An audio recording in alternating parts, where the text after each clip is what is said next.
Welcome back. So we had a very lovely conversation, and that too according to the theme of the atmosphere or the environment outside, because it's rainy out there. But now we have very interesting conversation also lined up, which is about the CSR and the knowledge-based circular economy, and what does the concept actually entails, right? Yeah. Because that is a very interesting concept. And I have heard about the knowledge-based economy, but knowledge-based circular economy, that is something new to me. So we would like to have this conversation carry forward and develop it further. We are very glad that we have been joined by Ms. Ayesha Khan. She happens to be the country director of the Hashoo Foundation. Assalamu alaikum, and thank you so much for coming to our show. How are you, madam? Thank you very much, and thank you for this opportunity. Thank you so much. And I do coming. remember, ladies and gentlemen, because it was back in 2016 and 18, it was Ramadan, and I was hosting an event, it was a fundraiser for Hashoo Foundation. Wonderful. And that's where I actually met madam as well. And it's very rare, and I would want to start with a compliment that, you see people 3, 4, 5 years ago, Right. and now you see them 5 years later, and they look younger than when you've seen them as well. So, that's a compliment for you. Stay blessed, stay healthy, because the kind of work you're doing, I think it just keeps you on your toes, right? Yes, that's absolutely correct. Right. Wonderful. So, Ms. Ayesha, what is exactly the knowledge-based circular economy? Okay, so the Hashoo Foundation, first of all, I think just very quickly, I'm a development economist. Right. I'm the country director of the foundation, as well as the chief sustainability officer of Hashoo Group. Wonderful. So I wear 2 hats, both corporate and non-profit. Wonderful. Knowledge-based, that is our mission, the foundation's mission, to leverage knowledge as capital, Right. to bring about socio-economic change. Now, the knowledge economy or the knowledge age has been discussed several decades ago. It is not just information, but pulling it together and enabling people through understanding. That's knowledge, the learning that you bring, and then you apply the learning. And the circular economy, of course, is, it focuses on 3 things: on reuse, reduce, and recycle. Yep. Wonderful. But it is not as simplistic as that. It is, in a word, I would say it is mindfulness at every stage of extraction, production, and then, of course, consumption. Right. So usually, we live in a very consumer-oriented society. That's true. But, around the world, all of us are focused on the climate crisis that That's we're true. faced with, especially the greenhouse gas emissions. That's true. And when we focus on the circular economy, especially the foundation, maybe with 1 or 2 other organizations in Pakistan, we're the only ones who are looking at development from that perspective. We're using knowledge as capital. You have financial capital, you have assets, you have human capital. Well, what we have learned in our development experience is that knowledge is the most valuable capital, the most valuable resource. That is, if you leverage that, that is where you can truly bring about change. So that is what the foundation, in restructuring, repositioning itself, we started 35 years ago, as you know. And it's wonderful. There's one more thing which I Indeed. wanted to ask, and that is that, a larger chunk of our remittances actually depend on human resource. That's A correct. lot of people who've Yes. been to Saudi Arabia, Qatar, and, elsewhere as well, and they work maybe England and USA and whatnot. Yes. So, bringing in this idea of knowledge-based circular economy will actually take its time, and it's a brilliant idea. I'm not saying that it's not, because we certainly have been focusing on human resource more than having knowledgeable human resource. So how do you think that this plan will actually be working for the country itself, and how do you think it will empower people, and how do you plan on following this very knowledge-based circular economy? Okay. So you see, I think the governments and non-profit and for-profit organizations have, of course, they've realized the value of training their human resource or human capital, whether using within the country or exporting that capital. There's no doubt, and that is why the foundation also focuses on skills development. We have not really mobilized or leveraged the knowledge that is available in Pakistan. So, for example, whether it is technical skills or know-how, whether it is value addition in manufacturing, we do a lot of importing, and that is where Yeah, the trade mobilizing deficit that lies. Yeah. bilkul. Um, and in addition to that, when we speak of the circular economy, the way that we extract resources, Okay. the way that we utilize. For example, we conducted the foundation a research on food management, food loss and wastage. Right. Globally, there is a waste of 1 trillion, according to a UN Environment Program I report, just read it of yesterday. 1 trillion tons of That's true. food waste. Every year. Yes, and that is where we work. And in a country like Pakistan, where there's food insecurity and That's where true. people, Paradoxes, sleep yeah. hungry or are starving, we waste so much food. And so being linked with the hospitality sector, that's where the foundation has decided to start. So that this is just one thing that I'm True. mentioning with regard to food loss. Going back to your question of skills and knowledge, I think that is absolutely critical for sustained human development. Pakistan is a country that is a signatory to the SDGs. Yes. And the foundation's motto is "Together we make a difference," and I think that is something we need to do, all the pillars of the state and all civil society organizations. We are doing that a fair amount, but that's not That's very true at this visible. I'm Yes. sorry, it's not something that is reported. There's a lot of positive that is going on, and I Yes. would have one sort of a, Yes, that's true.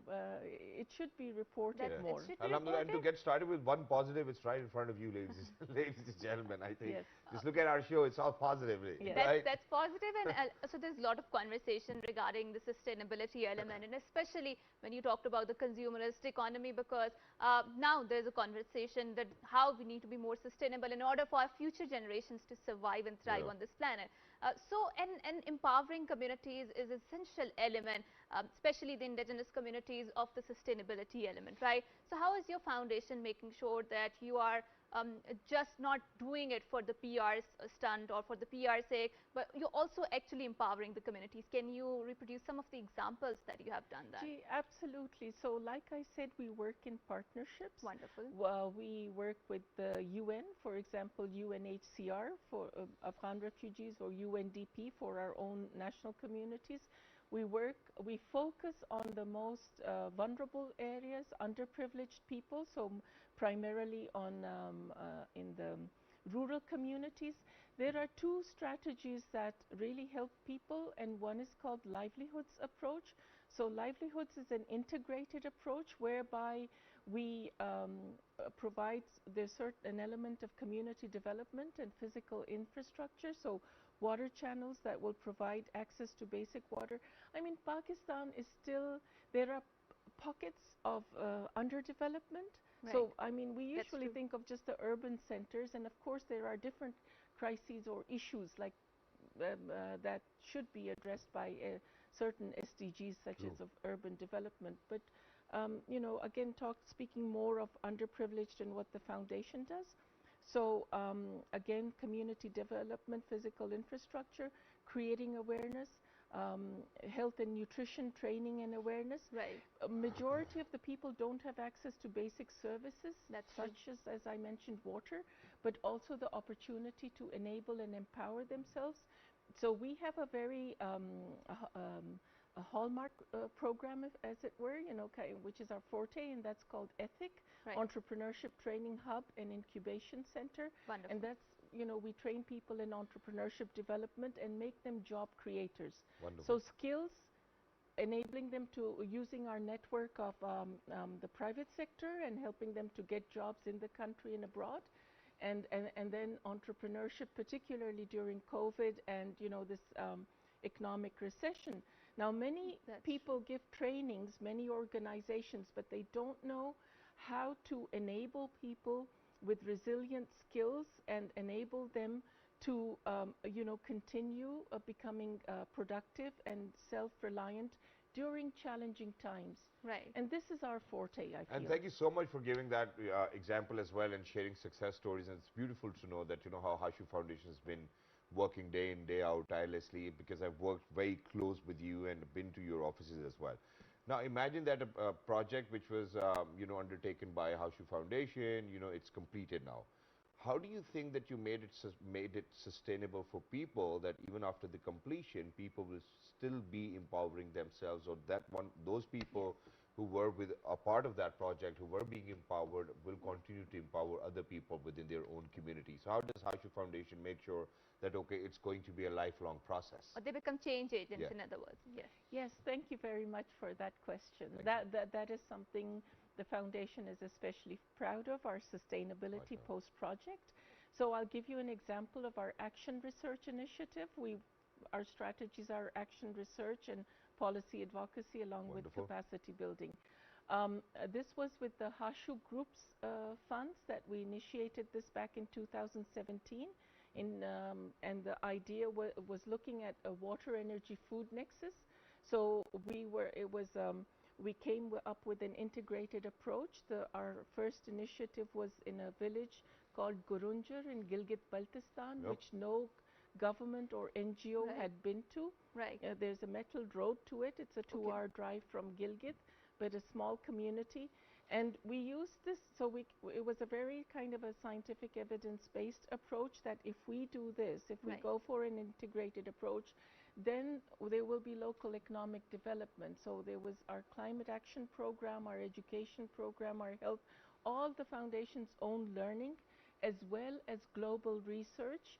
We made that design, and we received an International Forum Award for it in 2020. But before that, the GIZ, they visited, and AusAid visited our project, and they asked us to replicate it. So what happened was there was early childhood development, skills training, and the circular economy aspect, where we taught the women how to make compost from their biodegradable waste, and then to sell it. And we, of course, like I said, we work in partnerships. Right. So we invited the local government, the agriculture extension worker. We worked with Mountain Agriculture Research Council. So our role was that of a catalyst in facilitation and low cost. And this is what we have demonstrated, that with low cost we can bring about sustainable development. And another key factor is ownership of the community. So so for sustainability, what we do, we make sure there is ownership and knowledge, training of the people, and then the local other stakeholders such as government and private sector, we engage that, and that enables. So the community in Gurunjar now, they have evolved. They are doing other small businesses such as making juice. We gave them machinery, and we've linked them with everyone. So and it's wonderful, so it's such sort of a reaction, after that training and knowledge. What they do is that they become change agents themselves, and they continue to help other people. It's beautiful. And thank you so much for joining us. Thank you so much. Wonderful to be in conversation with you. And Hashoo Foundation has been here for a longer period of time. They've been helping people. We wish you best of luck for your future endeavors as well. Yes, mashallah.